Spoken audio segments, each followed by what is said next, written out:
So, cooking and becoming a home cook is really a journey. I think when I was younger, I always just thought you learn some recipes, you find some time, you cook, and that's kind of it. And I really started this journey in my 20s. You can say I started earlier and I became a lover of food just growing up in the home that I grew up in. But when I ventured out on my own, loving food meant finding the best restaurants. And it really wasn't until I was in my late 20s that I even begun the process of becoming a home cook. And over the last couple of decades, I'm 52 now, it has meant different things at different times. And eventually I started just wanting to make delicious, simple food for my daughter. And then, you get a little bit older and it becomes so much about health.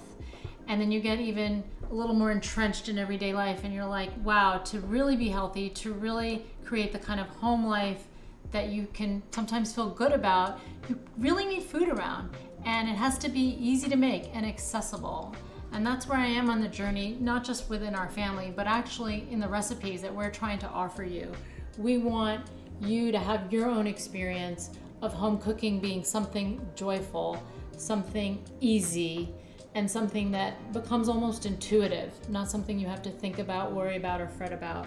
And that's when it becomes really magical. And that's a path, that's a journey. You don't just get there overnight, and we hope we can be part of that process for you.